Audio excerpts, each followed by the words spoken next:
Hello football fans. I can't say Boro fans this week because I've got a couple of Macklins in the studio and we have to be a little bit unbiased, I guess, about tonight. So what we've got here going tonight, guys, we've got a derby preview match. For those who live under a rock, it's Boro v Sunderland this Sunday. First derby of the championship season for us both. A little bit excited from the Boro side. I don't know whether the Sunderland side is, but I'll give the introductions anyway. So representing Boro, you got myself as Jimmy Lees. I think you all know who I am. We've got Josh Frankland. Already representing Boro, social media guru, friend of Sky Sports, and you'll see him everywhere, to be fair, you can't avoid the lads. We've got James Copley, Sunderland fan, member of Roker Report, and we've got Connor, exactly the same. Everyone can be followed on Twitter as well, do yourself a little search after. All good lads, all good, crack online as well. So, thanks for joining us, guys, particularly Sunderland fans, making the trip down south to Bandit Country.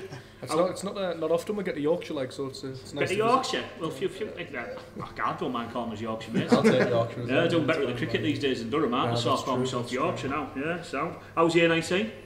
That was quiet, actually. Yeah, it wasn't too bad. bad. Yeah. The smog when you come in, though, it was quite. It's like Blade Runner when you go down. It's not a myth. It's not actually a myth, is it? There's like a scent as well. Yeah, yeah. Funny scent. Home, that's what it is. Yeah, it's the smell of home. The smell of home. The smell of home. Well, you don't even live in Sunderland, do you? That's true. Yeah, so you live in posh town, don't you? In Blythe, is it? I wouldn't say it was posh. No, Thumberland. I'm a Thumberland boy. I end a Thumberland boy, sports Sunderland. Any reason for that weird kind of combination? Well, my granddad is a Macklin. Is he? So that's what it is. My dad travelled around, so he's a Rangers fan. Is he? Just came to Sunderland. He's a mutt. He's a mutt. Oh, Jesus, mate, that's some family tree, that, isn't it? Yeah. Well, that makes absolutely zero sense whatsoever. Well, but when I started supporting Sunderland, it was the Keegan era, so you couldn't get into St James's. Couldn't you? So my dad made a decision to go with my granddad and go with Sunderland. It's a wise decision. It was a wise decision. We had some good years at the start. Yeah, it was alright under Peter Reid, who might be coming back. We'll go on to that. We'll start with you guys here. So, season's been nothing short of shoddy thus far. And Larry Grayson got the chop pretty much as soon as he walked through the tunnel after the Bolton game. I'll start with yourself first, James. Thoughts on Grayson? Yeah, I liked him. He was a nice guy. Yeah, he was kind of like a nice old stepdad, wasn't he? You just had to like him. He was quite timid, quite level-headed bloke. But as a football manager, he wasn't up to it. He couldn't organise the defence. One of our friends is a Leeds fan, and we put it to him. I said, what was Simon Grayson like at Leeds? Was he cavalier in attack, or did he have your defence tight? And he just shook his head and he went, we were never tight at the back. It was always very cavalier, and we saw that against Bolton 3-3. At the time, but Bolton is still last now.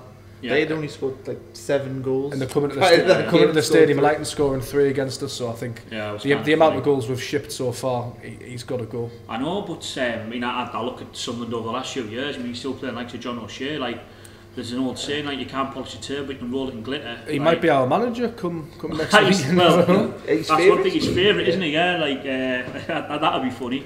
To be fair, he's been decent. I think he's been alright. I quite like him. You like John O'Shea? He's a decent player. He's better, one of our better centre backs. We've got Coney, who doesn't care. Yeah, he hasn't played for a while, has he? Browning's injured. Wilson's been injured the majority of the time. So. See, I take the opinion that just because these players aren't very good doesn't automatically mean John O'Shea is any better.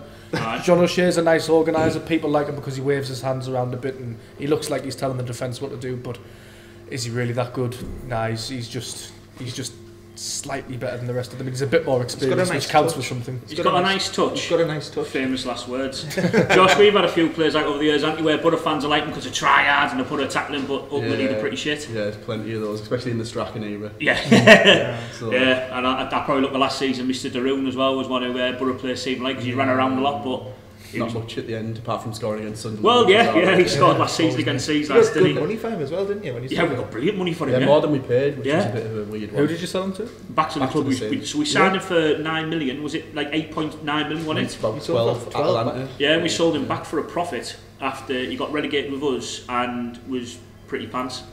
We ran around like an idiot and put tackles in. But then Boro fans go, oh, that must be good then. Well, Sunderland fans do the same thing. I mean, we've valued Lee Catmull for longer than we should have, maybe. That's exactly the same thing, isn't it? We didn't value Lee Catmull. We got the better deal with Grant Ledbetter. Yeah, he's a fantastic superb player. 100%, yeah. It's he's the most favourable Macklin in Teesside, let's put it that way. It's probably after me dad. He's a good lad, good lad.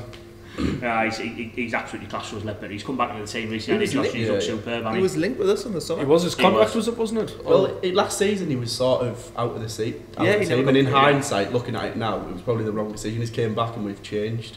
And like Tuesday night, I think he got man of the match from the Gazette and stuff like that. Yeah. So you know what you're getting with him, don't you? Yeah, well, it's one thing. Is he the most technically gifted footballer in the world? He's not, no. But we were struggling for form, and even last season as well, Josh. There were certain games last season where we needed a Grand Letby. Look at Watford at home last year. If we'd have had Grand Letby in that team, we wouldn't have lost that game. Yeah.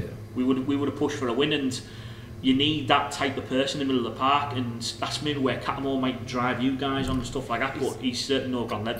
The problem is with Cattermole at the moment is he appears to have kind of lost his legs. He appears tired, jaded. I mean, you guys, I know he came through, 17, 18? He broke through very early at Boro. He had a cracking debut away at Newcastle United. So he's had about 10, 12 years at the top level now, and the way he plays so intense, it just looks like that it's catching up with him a bit now, which is a shame, because in terms of players that know the identity and know what it means, he's one of the only ones there. Yeah, it's true. It's quite ironic that you've got a smoggy playing for the Macklins who gets what you're all about, and the person who gets our club probably equal level to Ben Gibson is a Macklin. Of course, yeah. But I guess that's the kind of north east you get with footballers, isn't it? With Cats though, is that his nickname up your way, Cats? It is Cats. Top like Cat. that. He doesn't look as passionate this year. He doesn't look arsed. Well, he's just dropped down a level from the Premier League. He's in Premier League football. Like, what year did he break through Woods, Josh? Was it about 2005, 6? Wasn't it the UEFA Cup year? Wasn't he broke? His debut was Newcastle United away 2006, if I remember right. Because he stuck one on Shearer, didn't he, in the first 10 minutes? So I mean, that's 10 years of like Premier League football, and you've done that, and then suddenly you're dropping down at a club where you can see it's falling apart all around you. It's bringing you down a bit, isn't it? Well, it does bring me down on a regular basis, so God knows how he feels. But we talk about the rotten core, and there's now an opinion that it's Cattermole and O'Shea are the rotten core at Sunderland. Because the managers are talked about, Poirier has. Di Canio didn't give Cattermole a squad number, he thought it was that disruptive. And there was Cattermole, John O'Shea and Phil Bards. These seem to be the three that everyone says were the drinking culture problem, right? Which I think exists at Sunderland right now. Does it really? I've seen that video with Darren Gibson and everything. Oh, yeah, that was nice. We were famed for our drinking culture in the 90s, weren't we, under Robbo? Gaza Mercy. Yeah, Gaza Mercy. You could get away with it there. Viv Anderson and Brian Robson, look, going out on the lash and done us no harm. We still got some good players playing here. But modern era's changed a bit now. It has a bit, hasn't it? Yeah, it has a bit, yeah. We'll go on to obviously Simon Grayson's gone. You've got John O'Shea's favour for the manager, and I know you've been linked with Mr. Karanka. You can keep the grubby paws off him, like he's going nowhere near you guys. I'm not having that. Do you like him? Yeah. Can't see him going from a manager with chairman like Steve Gibson. That was my thought as well. That Martin Bain and Ellis Short struggle to run a football club day to day, whereas Gibson's done very well for you over the years. Of course he has, mate. Of course he has. The only way I can see Karanka going to Sunderland is if the board go to him, you run our football club. Yeah. See, he won't be run by someone like that, because one thing that Karanka does have, he has a hell of an ego. Definitely. He's very stubborn. No, he's not a yes man by any stretch, no. But they fell out midway through the championship season. The last time you won. Just one of countless fallouts, to be fair. It was one of countless ones. Didn't you go to Charlton and get beat? We lost to Rotherham midweek, and there was apparently a big fallout, and then he never showed up to the game at the weekend, and then he was reinstated for the whole game. Which obviously David Nugent's gone, it turned our season, and we're back for the better again. It's that was a strange one for Boro fans, because Twitter was interesting when over them few days, Josh. It was rumours flying all over the place. Apparently he was gone. Still don't know the whole story in regards to what players fell out of him. And to be honest, I couldn't give a monkeys now, because that's gone. We got promoted at the end of the season. You'll get it in an autobiography in about 5 years. It's started coming out a bit now. Obviously, there was a Downing interview with Paul Fraser with the Echo. Obviously, Martin During spoke out, and there's been about cliques with the Spanish players. Yeah. So I think last season was more toxic than that season by far. I mean, that was a huge issue for our relegation last year. You were really boring. You were really tell us about it. We weren't even entertaining. Yeah, it was watching it on Match of the Day. Boro came out, I'll skip this. And they still did us twice. But you were lucky at our place. You were. See, I have to agree with me comrade there. You scored that 30-yard screamer from Stuani, which came from nowhere. Did nothing. Right, Stuani's first goal lucky. The second goal we absolutely ripped you apart. That was the counter attack. And we defended really well second half, because that's what we do. You would say you defended really well. I would say we were unlucky in attack. No, we had Brad Goose in goal. That's bad finishing. Yeah, that's the only reason you scored. Brad Guzan. Well, the funny thing is, that game, we stopped playing for the last 50. We scored, Van Aanholt scored about 50 minutes left. Then we stopped because we were just knackered. It was like, oh, this is respectable. Absolutely haggard. Yeah. And then Moyes came out and said the famous, we're going to be in a relegation spot. Yeah, that was great. That one, it's junior transfer window. Yeah, that's really going to attract players. And then we did the typical Sunderland down your places where we battered you for about 10 minutes and then you scored and that was it. Do you know what? I thought you played better at our place. Did you? I did, yeah. That was when we were practically relegated, that though, wasn't it? Kadri was a danger, but like he couldn't hit the cow's arse of banjo. He had a really bad game that day. Yeah, but I thought he controlled the game, the tempo and everything quite well. And, did you? I thought he was poor against. And Adam Clayton played his season's only forward pass and we got a goal from it. And, lovely ball over up top for Darun, who I've just been slating as well, so what do I know? We'll go initial thoughts on to Sunday. Josh, we're on the back of two wins on the bounce, looking good. We haven't had a lot of football, but we're doing better with the football. We've got to dick these, haven't we, on Sunday? Yeah, it's another one. A couple of games ago, you're going into it worried and you're thinking, Monk's only got 3 games.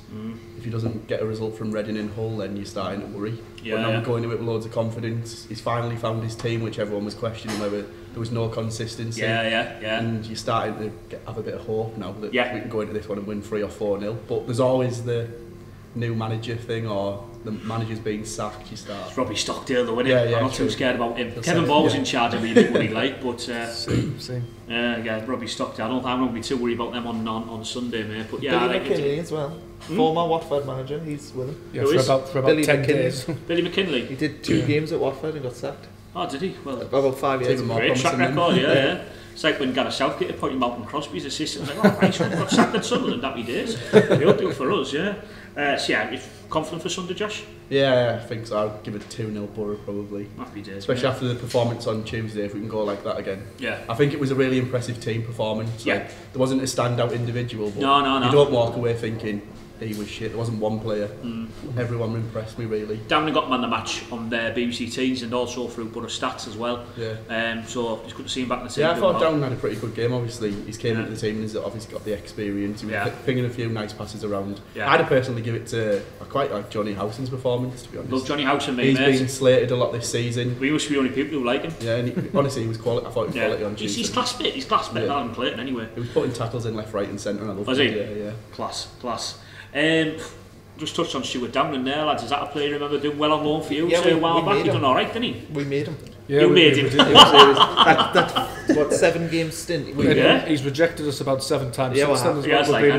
So he's rejected. Things haven't got that desperate for him yet, have they? No, but he's definitely a loyal Boro boy, like, isn't he? Do you know what? He didn't really want to save us for he got told he was surplus of requirements, didn't he, Josh, in the summer? Yeah. But he's managed to find himself back in the team, so not fair play to the lads. He looks decent. It's benefited us really, because when he was out the team at the start of the season, we weren't looking up too much, and then brought him in and we started getting a couple of results. And same with Ledbetter actually.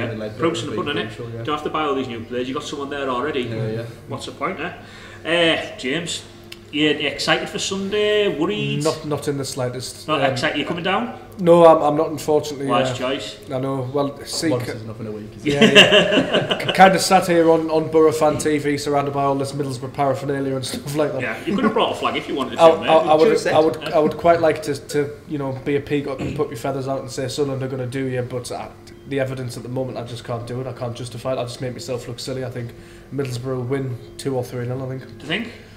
I think so. Oh, it can't be nice feeling like that. I mean, you've got to lie. Connor, can you at least fill me with something a bit more positive? If Grayson was still in for Sunday, I don't think we would have stood a chance really. Yeah. I don't think. But now we've got a new manager, kick up the arse. I've got a new manager. Caretaker charge. Let's get this excited. It's still a new manager. Nah, it's not new. I'm not giving you that as new manager. I'm not having it. Sky wouldn't pay out on a manager. Interim manager. Yeah. So we've got to, either way, there's somebody new there. If there's a problem in there, then hopefully, if Grayson was the problem, players might react, prove to the new manager that they're decent. Was Grayson the whole problem though? Well, no. For the sake of me predicting a Sunderland win, Grayson was the problem. Oh, fair enough. So Sunderland win, you're excited. I'm going to say 1-0. I think you're going to absolutely hammer her, and then somehow we're going to keep our first clean sheet of the season. Conceded. Are those your 2 cans in front of you? We conceded 30 goals this season, but you got to keep a clean sheet once. It's a derby game. Anything can happen. I think 1-0. Why not? I reckon it might be tight for a while, but I think Boro will have too much. Aston Belonger's playing well. It's Yeah, you're not going to get anything, I think. But good crowd coming down if you sold out. Yeah, I was sold out. I was looking for tickets actually because I wasn't going to go, and then and then you visit the sites and you thought, I wouldn't mind coming here again. It's lovely around here. But earlier in the week, I was like, I want to go, and I made that decision. Now looking at it was sold out. So that's the thing. You get you get that buzz just before the game, despite how crap we are. Like the Bolton, I was buzzing before the match, and then.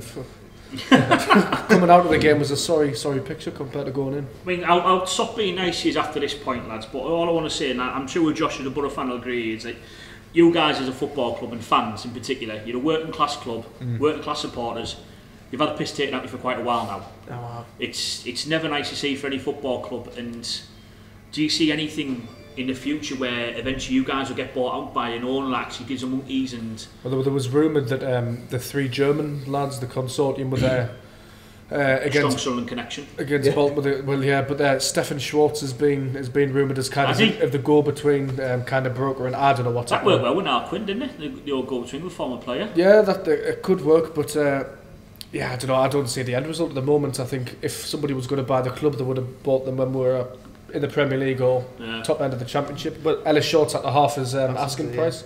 You know, he's selling us for the same amount as he's selling his house in London for. So really, and nobody's biting.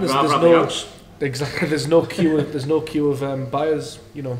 Yeah. So it's tough times. As a fan base, we talk about it all the time, me and James. The fan base needs a name that's associated with the club to cling on to. I think so. We're lucky with that, aren't we, Josh? So Steve Gibson's been a chairman of this football club since 1993, 94 he took over this football club, and a lot of our fans don't realise it either. Like we get relegated last season and we pinning the blame on Gibson, and no matter what happens, you don't have a Leeds. You're not the same as them with when they had Celino or Kembe. We are lucky, aren't we? Yeah. And you see fans like Sunderland, like obviously Leeds have had it, and Leeds are around the house, and I don't like to see it. Portsmouth are they're a really bad case in regards to it. It's just not nice to see, is it? They beat AC Milan, 7 years ago, something like that? Yeah. But you can always look at with Boro, even if Gibson gets things wrong, you'll know that he had the heart of the club when he did it. And it goes back and improves on it. Like that's what's hard. That's what's hard for us to take at the moment, is that the people that have our football club don't have our best interests. No, they don't. No. I mean, I was quite vocal last season in regards, I thought I was cheated out the season last year, and I had a nice little letter to Steve Gibson, and Josh might remember me talking about that quite a lot on Twitter, and I addressed it Steve Gibson. I didn't slate Steve Gibson. I said, no, the football club, I feel we let us down last year because we promised so much, we got nothing from it. But I know Steve Gibson wouldn't have done that on purpose. He's not trying to cream money out of our football club, but you've had that, and it's just not nice to see. But we'll move on from that now, lads, because I'll stop being nice to you. I'll stop being nice. It's a bit disconcerting. But it's just sad though. It's kind of like, no. Well, it was a little bit, yeah, but no, also saying unlucky. We'll go on to favourite derby moments, because we've all had nice moments during these games, haven't we? And I'm going to start with yourself, Josh. You've mentioned your favourite derby moment. I'm going to keep it recent and just go for Stuani's goal last season. With an admirable shout out for Barry Robson in the FA Cup at the stadium. Nice outside the goal, the volley bottom corner. Yeah, that was like you hammered us that day. Yeah, we got unlucky. Fraser Campbell goal. Yeah, he just came back from injury that day, hadn't he? He scored like 3 and 4 just when he came back. Got called up to England. He got an absolute screamer against Norwich, and he never did anything else. Martin O'Neill put him on the wing. That was the end of him, wasn't it? Oh, yeah. But yeah, I mean, last season, great game, wasn't it, Josh? Yeah, we came up, we got a draw at home to Stoke, and we probably were a bit unlucky, beat Sunderland. I think we're going to do alright this season. And we got a draw away at West Brom after that as well. So we were settling quite well. I think it's Premier League, he's not bad, is he? Yeah. 3 clean sheets, not nearly 2 clean sheets, so it was alright. Why did it take us so long to get up? Conceded against Sunderland. Yeah, only 1 clean sheet, mate. Yeah, get them Coronas off top. That's too much. Yeah, the Barry Robson volley in the FA Cup again, we were the Championship team, Sunderland with the we were quite well established Premier League team at that point, doing well under O'Neill. And so we went there, outplayed him. Barry Robson scored for his come off. And then it honestly links quite nicely at you, James, in regard to your favourite derby moments. It's the Sessegnon goal in the replay, isn't it? Yeah. I remember watching the game actually on the telly. I didn't get to go, couldn't get a ticket, but Fabio Capello got sacked that night. and that's all they could talk about on the ITV coverage was Fabio Capello on the game as well. It was really James was a good game, wasn't it? It was a really good game. Colback got our goal. Obviously, we don't Great talk about him. Great finish, Colback goal. Yeah. I always remember from that game coming out and feeling like weirdly proud of Boro, even though we played like quite a young team as well. I remember. Yeah, we did. Yeah, a young team. Yeah. You took us all the way to injury time, all the way to extra time, and we were lucky in the end. We were in some bad form at that point as well, weren't we, Josh? We were very because we done our usual thing. Roker was manager at the time. We started the season fantastically, then we're kind of dropping off form wise. But then we had the 2 games against you, and like I say, it was weekly proud more because you were the Premier League boys, we were the Championship boys. But yeah, and like you say, you had a young team out. But no, I think class shone through because Colback's goal was a brilliantly worked goal. Oh, it was. Djukovic took his goal really well for us, but yeah, Sessignon, I think it was a brilliant play for you guys. He was the team for his whole time there. He was unbelievable because he came in when Bent left. Yeah. And he took the torch of Bent, and he was the star. It was unbelievable. I've never seen a player as skillful as him. Like even the top ones. That's the problem with Sunderland, is that he was unbelievable, but he was a 1 in 3 player. Do you know what I mean? Yeah, he turned up 1 in 3 games. That's why I was a Sunderland. And he wasn't a Sunderland anymore. Connie, you've gone for the same match there, but you've also put an honourable mention to a game that lives long in my memory, 2005. Well, the reason I put the FA Cup one is I was at the FA Cup one. Yeah. That's the only time I've been to Boro for a Sunderland game, and that was like 6,000 fans there. It was unbelievable. Yeah. But the Argyle one was brilliant because, we hadn't won a game in the Premier League. Yeah. What was the run? It was like the 19 games from the previous run. Oh yeah. Under Mick McCarthy, then we came up and then we kept getting beat. Unluckily getting beat every week. Then we came here and we turned you over 2-0. It actually looked pretty. Yeah, you absolutely outplayed us.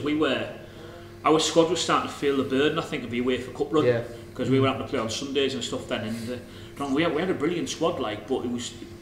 McLaren was changing things a lot from Thursday to Sunday. We didn't have much cohesion in the team, I guess, and we didn't do too well in the league that year. But yeah, Hooley White free kick. Yeah. That good a free kick we started in the sun when he went down. Yeah, he still prefers Sunderland, even though he played more for the league. He plays for South Shields. He loves Sunderland. Yeah, I met him once. Only because he couldn't get a game for Gisborough. That's the only reason, simple as that. And Jonas, in regards, I'll give you my favourite derby moment, and it is the same game that Josh was talking about, but it's going to be a weird reason for this one, and my wife won't like me telling this on camera, so I didn't go to the match. My dad's a Mackham, so when we play Hughes away, well, he's actually from Hebburn originally, he was sports Sunderland, lived most of his life in Boro, worked that out, nearly as bad as himself. So anyway, had my dad round, watched the match, beat you 2-1, back in the Premier League, feeling all happy, went to Mrs Jimmy, alright love. Anyway, that happened. 9 months later, my son was born. Oh, happy days. So it was because of that game, I'm a dad now. So congratulations. I was off for a story in regards to the derby match. That's a special I'm thing. sure she's delighted. Oh yeah, she loves it when I tell that story. Like. Well, I want to call him middle name Christian, like, but no, she wouldn't let us.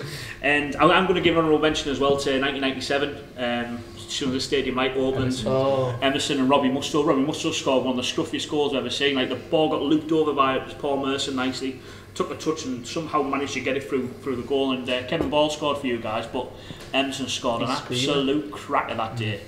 I think you were the same again a few years later as well, didn't he? No, it was earlier. It was a season earlier. Yeah, so the season earlier was at Roker Park. Oh, yeah, and then the stadium light was in what was a first division then. I think he was a good old player, Emerson. He was alright when he wanted to, were you the first away team to win at the stadium light? I think you were. Probably were, yeah. Well, that's an annoying statistic if that's true. What are you bringing that up for on Boro Fan TV? I didn't know that. I'll probably get angry tweets now when I'm wrong. Tom, we'll cut that one, make it an extra little video as well. Just every single Sunday fan we can find, and we'll like that, and we'll remind everybody of that on Sunday. Double check it's right before No, it is. You've said it's right. It's absolutely right. I'm glad no one's mentioned, to be fair, my worst moment as a Boro fan against Sunderland was 2008. We went to the stadium we were playing some nice football at the time, Gareth Southgate's team. We had Ali Adair playing the wing, Alfonso Alves, a goal scoring machine who was absolutely shite. Degard, O'Neill and Down were playing him through time after time, just getting whacking the ball against Craig Gordon. Wait, which game are you talking about? The one we beat you 3-2 or the one we beat 2-0? Oh, the one that 0809. Michael Chopra. Michael Chopra came off the bench and scored 2 goals later on. Down and missed a penalty. Yeah, he skied it. Hit it in front of all fans. You there that day, Josh? No. That is my worst. Was it the white and gold kit? Wasn't it? Yeah. It was we went down. We went down, and we absolutely battered you that day. Absolutely battered you. But we just couldn't score, and then Chopra comes off the bench. Dinner time kick off, but it wasn't on the telly. That was a weird. Where it was police. I think police. The 3-2 the year before sticks in my head because we scored a last minute winner, and it was Daryl Murphy. Yeah. I think it was at 90 minutes, and that pretty much kept us up. And you were still needing a result there. We stayed up that season. We weren't really flirting relegation too much that year, but that year we went down. I look back at that game, that season. That's when we started going crap. Because we're playing some nice football and winning the odd game, playing all right. Started going crap at the 4th game. Yeah, I think it was 5th. It was the 5th game. I think it was about late September. Get your excuses in early. Yeah, that was that. It was like our best start of a Premier League season, wasn't it? Yeah, Southgate got manager a month in August. Yeah. He's mental. And now he's England manager. Off the back of that. He said about that better.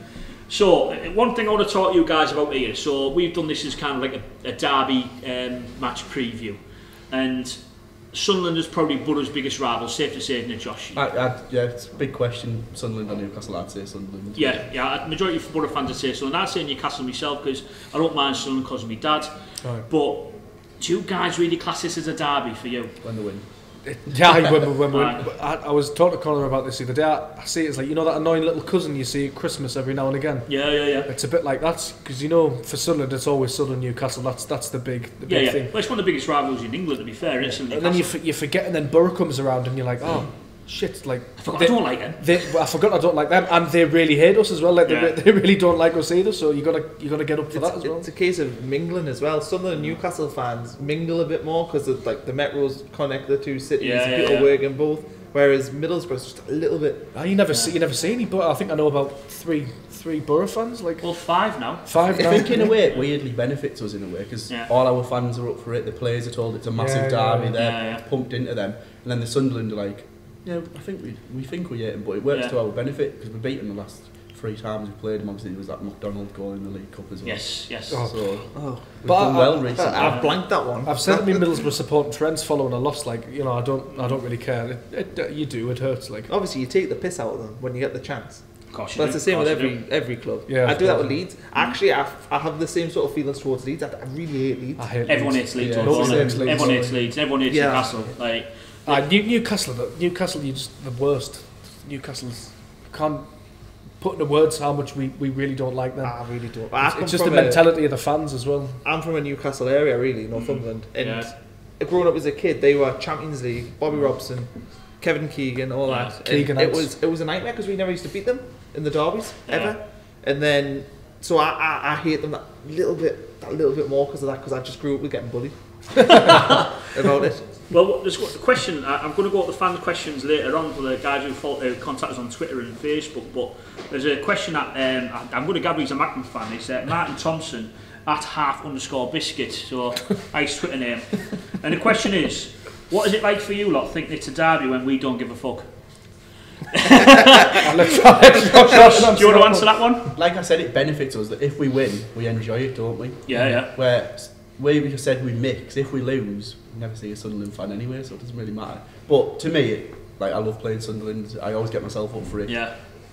Barry Robson's goal was probably the most I've ever celebrated a goal. So yeah. To me, it doesn't really bother me what they think. I think a lot of Sunderland fans want to kind of give the perception that they don't care about it, just to give them that buffer until if you do lose. Until you win, and then you do win. I'd like you smuggy. And then when we beat you, don't matter. You're not bothered. It's like when you're at school, your girlfriend dumps you. I was going to dump her anyway. That's the one. Yeah. We need that as a Twitter video as well. Sunderland fan admits they do care. Yeah. Well, you stop letting them bring gas masks.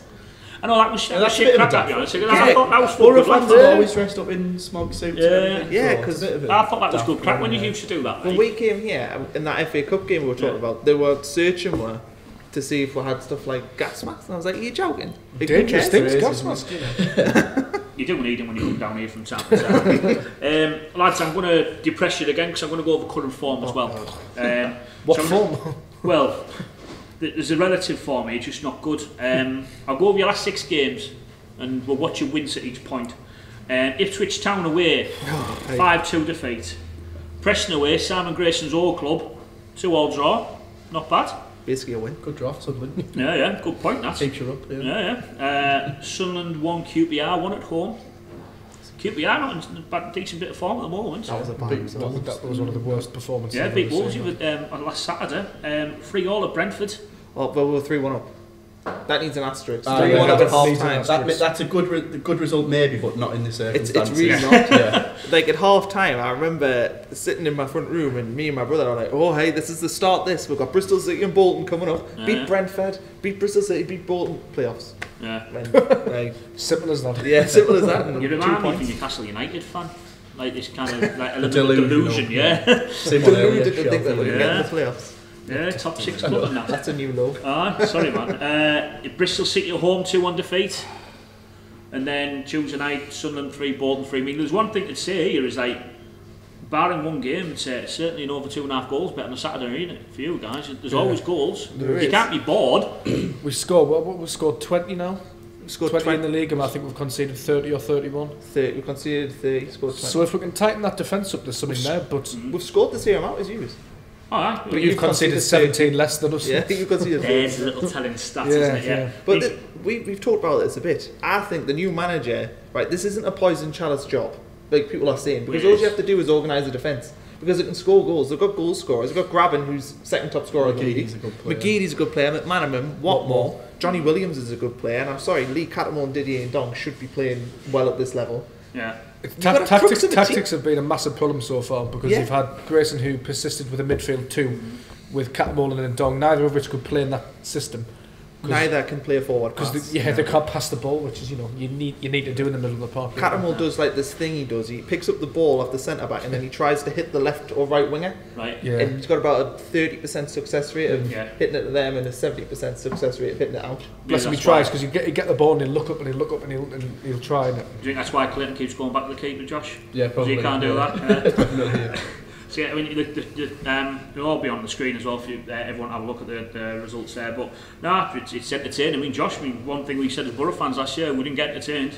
Mackham's are doing all right for entertainment, aren't they? Yeah. We've got more goals this season as well. Yeah, we have. I mean, I'll go into our results will be on the screen coming up now as well, so I'll read them out. This includes a cup matches also. It's last 6 matches. We had a 2-2 draw at home to Brentford, came from behind twice.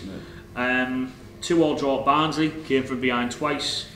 1-0 home defeat to Cardiff, 3-1 defeat away to Bournemouth in the Cup, and then we've had 2 back-to-back wins, away to Reading 2-0 win, and Hull City 3-1 win. A lack of consistency was obviously an issue. We've had back-to-back wins, same lineups, playing better.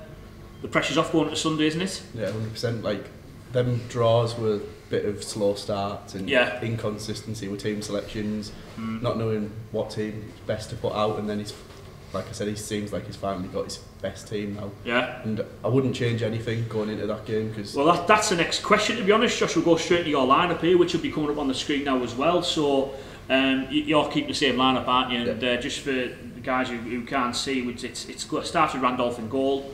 Got the 2 full-backs of Fabio or Christian. I mean, one thing to say in regard to Fabio with this one, he did come off injured against Hull, didn't he? I was thinking Friend played. Yeah, so Friend will probably play if he's not there. And we've got Gibson Ayala. Ayala's playing much better recently, isn't he? Yeah. Much better. He came on, it was like his old self. His distribution is still a bit poor. He's never had that, has he? But he was winning everything. He was. Ball's like a magnet to his head, isn't it, at times? Yeah. It's ridiculous. He's like gets in front of defenders before they even know the ball's coming. Yeah, when he's on form, he's on form. Norwich player. Norwich. And when we signed him, everyone was like, "He's rubbish. What are you signing him for?" Well, that's exactly what I said. When we got promoted, arguably better than Ben Gibson. Well, he got on Sky Sports here. We got promoted. He got like the overall Championship Fans Player of the Year. Yeah. So every fan of every club said he was the best player in the league that year, and I think he was. He was our best player. I think we got promoted. Yeah, he was unbelievable. And I think he carried Ben Gibson that year. And I did say we got before the season started. I said, I bet your Ayala's better than Gibson this year. Completely wrong, obviously. Never even got in the team. Really. No. We obviously Callum James was superb when he came in. You've gone for midfield 2 again. Ledbetter in the much aligned Johnny Howson. Again, I'm a huge fan of him. I think it's just himself and I, Joshua, but he's played well recently. You wouldn't drop him now, would you? No, not after the performance he put in on Tuesday. I thought he was excellent. Why is he not liked? He seems to be doing all right. Because he's not Adam Clayton. We needed a scapegoat, I think it was at the start of the season. Yeah. Adam Clayton's been in the team for 3 seasons nearly. Yeah. Clayton's a Boro lad, isn't he? No, he's a Manc actually. He's a Manc, isn't he? Yeah, he's a Manc, yeah. Played for Leeds, but he fans' favourite for a couple of seasons. And as soon as he gets, but start of the season he was more playing as a third centre back. Yeah, he was. Yeah, it was awful to see. I think we still miss that creative central midfielder still, like the Gaston Ramirez. I thought Howson was that in the whole guy. I think that's what everyone expected from him to get goals, but he's filled in as more of a defensive midfielder. So we needed a scapegoat, and he wasn't Adam Clayton, so he was the one. What's wrong with Clayton? He's the problem with Adam Clayton is he doesn't really look to play football too much. Adam Clayton will. His pass percentage is always around about 90% because it will go sideways and backwards. And you'll very rarely. The last forward pass I seen him play was against you. Wait, that playoff final, you got beat a few years ago. Cheers, mate. Yeah, I meant to mention that. Yeah, I just had to throw that in there. You've been hammering us. Come again. No, but Clayton was awful that game. I remember watching it, and he just literally I think everyone was though. Like, I can't even pick a bad performance because everyone was. Yeah, who came out of that game very credible? Gelavossen maybe because he hit the bar early doors, and that was it. Did, yeah. You've gone Braithwaite playing, so you've gone 4-4-1-1. You've got Down and Tavernier on the wings. Wouldn't change them, both playing really well. Tavernier's coming as a young lad, playing really well for us. What I really like about Tavernier is his work ethic for a young lad. It's unbelievable. Like, he was tracking back, he was winning, and it was just really nice to see from him. It is, and the young lad coming in. One thing you can say about Gary Monk is give a lot of young players debuts this year. He's given more debuts to young players in his time at Boro than Frankland did in his whole time. Really? Which, fair play, to be honest, it's nice to see. We've always brought young players through, and you guys have found that out with with Down and whatnot. Martin Braithwaite playing just behind us on Bolonga. Braithwaite's touch class, isn't he? Yeah. Goal on Tuesday night was nicely taken, put it away easy. Yeah. And since he came back into the team, he's got a couple of goals. We probably missed him at the start of the season. I think so. He's not your typical number 10.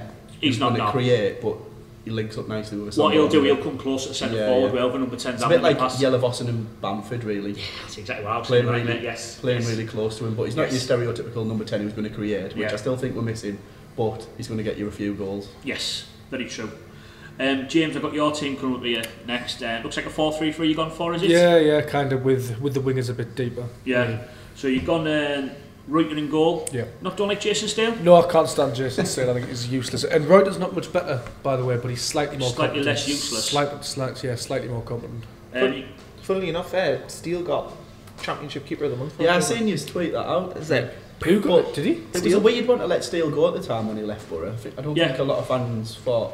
It was like Karanka was just wanting him out, but a lot of fans were gutted about it. But in hindsight, probably the right. Well, Jimmy done alright, didn't he? To be fair. Blackburn fans couldn't believe it when we actually paid a fee for him. Did they? They couldn't believe it. They thought all the Christmases would come at once. I think we bought for about 500,000, which when you dissect how much we spent in the summer, which is about 2 million. It was less than that. Seems a bit mad. 25% your budget on a keep you don't play. Yeah. Nice. It's I know they're celebrating about fees. Remember we got money for Brad Jones? Oh yeah, that was funny money from Liverpool as well. It was like, what, you did it? Yeah. He was never any good, was he? No, got terrible. He's won a league medal though in Holland. I'll run through this team quickly though because I think we are running out of time. So we've got Matthews and Oviedo as full-backs. You've gone for O'Shane Wilson centre-halves? Yeah, just for the sake of continuity really. Fair enough. Try and keep a back four together. You've got midfield three of McNair who's back fit, Williams and Cattermole. Yeah. Got McGeady and Watmore on the wing with Graben up top. Graben's having a good season to be fair for you, isn't he? He is. That side's designed to counter-attack really. Cattermole put him in because, Derby specialist and all of this, he knows what it means. Yeah. I take Ndong out because he's played pretty much every game and McNair's come in and done alright so far. Yeah, he could play McNair to be fair, he'll do well on this level. Yourself, your team, Connor, we've gone Reuter in goal, we'll say back four. Yeah. It's James, and you've gone for a 4-4-1-1. She's gone McManaman and McGeady on the wings. Yeah, to be honest, the only reason I went without Watmore is because I think he's a better impact player. Yeah. He runs out of, he came off a big injury, but he runs out of legs 45 minutes. So he's best coming on 60 and terrorising your fullback. Fair enough. Catmore McNair in the middle, Williams behind Graben. Yeah, well, it's kind of a midfield three really, but you want Williams. He's not very good at the defensive side of the game, so you kind of want him. None of them are. Yeah, he's the only one we've got who can actually really link a good pass. So I think he was that awful against Bolton. He gets dropped. He might get dropped. And I like him a lot. I'm one of his biggest fans. He got hiked at half time on Tuesday. You've just seen all the lineups come on camera as well. So guys, if you see it on Facebook or YouTube, leave your comments what you think it'll be. I've gone for exactly the same team as Josh. Why change something that's winning? I'm going to finish off with the fans' questions here, guys, before going to the odds, and we've had your predictions already. I've got a question here, probably more for yourself, Josh, here, from James Southerst. Do you think Clayton or Bamford will get back in his side if they do where will they fit in? And he said Percy thinks it's only injuries that will get them back in the team at the moment. I agree with that, but I feel like Bamford's been a bit unlucky really this season. Start of the season he came on against Wolves and he changed the game. Yeah. And he's got it in him, we know he's got it in him, we've seen that when we had him on loan. The season we got to the playoff final, he was our best player by a mile really. But it probably is down to injuries at the moment, because I can't see Ledbetter and Housen getting moved about. No, definitely not. I mean, Clayton last game he played in the cup, he played a little bit better, like, but yeah, it'll take something to dislodge them. I think maybe if you get a big long run of like Saturday, Tuesday, you might see a little bit of change then, and that's probably Bamford's best chance of getting the team. But when he comes in, he has to take his chances, doesn't he? 100%, yeah. He needs to get a goal or two. Yusuf Jammer, friend of the show, you'll see his fan interviews on our YouTube channel. I think we've answered this question already, but he just said who's this game bigger for, and I think it's definitely Boro, isn't it? 100% Boro, even I'd say it's 100% Boro. Yeah. If you're a Sunderland fan, you look at if you play Boro and Newcastle same season, you look at Newcastle. Yeah, of course. Simple as that. But we need a win, like more than Boro, really. Yeah. Because we are in the relegation game at the minute. This is a bigger game for us, really. I mean, outside from the derby. In isolation. Yeah. In isolation. This is huge. Yeah, very true, very true. I mean, onto that as well, we've got Jackarini, he's mentioned thoughts on Sunderland sacking Simon Grayson so early in the season. How do you think that'll affect the game on Sunday? Was that quick on Sunday ones? Jackarini? Jackarini, yeah, that's just what he's got himself down as, yeah. Could be the Italian. No, not that Jackarini. Oh, is it not? No. I'm hoping we get that fabled new manager bounce or new caretaker duo bounce, but we tried that with Steve Agnew, mate. Yeah. How did that go? Not very well, mate. That's why we're playing you as well this season. So I'm hoping for that, but I'm not holding out any hope. This group of players have consistently let us down for about 2 years now. So they have. Ryan Boro, how do you think both clubs adapted to coming down to the Championship? I think that's the table doesn't lie, does it? We've done really, really well. We're fitting the same as what we're in the Premier League. Well, yeah, you're consistent if anything. Definitely. Wherever you play in the bottom of the league. The fact we're not bottom is actually a change. That's a massive improvement, isn't it? Yeah. Actually, third bottom now. It's a 300% improvement. Exactly. Yeah. It is. It's not bad, eh? No denying that Boro should be doing better, but it's starting. Yeah, I think it's the Gazette said, have we started to click?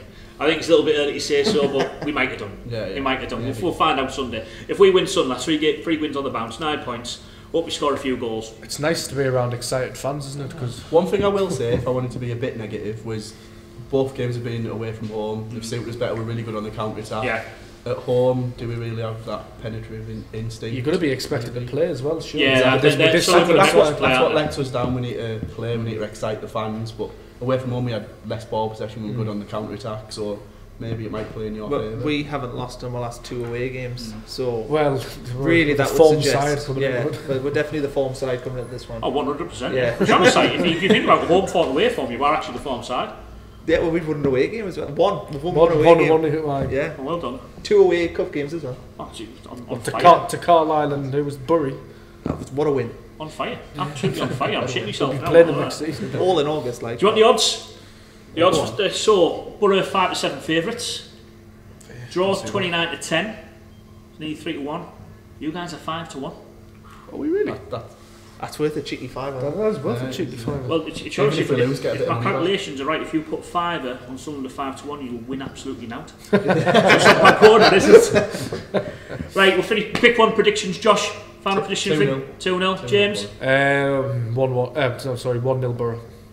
I said 1-0 something. I'll stick with it. 1-0. I'll be going 1-0 Boro. I think it's going to be too tight for us to really break you. He's got more confidence. He went 3-0 Boro before. He's dropped a 1. Yeah, I could see it. Now we know you beat Carlisle. Yeah. Thinking that Carlisle match, the spirit of Carlisle. It's the one away win of the season against Norwich. It's that spirit of Carlisle. That's what's going to get you through to the survival this year. Basically, what happened was I didn't want to say 2-0 the same as it. So I was we'll drop it down to 1. Tight game and all that. Right, brilliant guys. Well, thanks for coming. Josh, thanks for coming, mate. Hopefully see you in the studio very soon, mate. Yeah. James and Connor, thanks for making the journey down the A19. Absolute pleasure seeing you. We'll hopefully do something up your way soon as well. Follow these guys on Roker Report if you want to see what North-East Neighbours are doing. They do some fantastic stuff. It's one of the best Twitter accounts, I think, to be fair. I'd just like to thank Boro staff for giving us some stats again for today. Hugely appreciated. We will be at the Sunderland match, so Guesty and the guys will be filming the post-match interviews just outside the South Stand to see them there. Make sure you follow us on Facebook, Twitter, Instagram, subscribe on YouTube or anything else where else you find it. We're there anyway. We're all over the place. It's Jimmy Lee's Boro Fan TV. See you soon.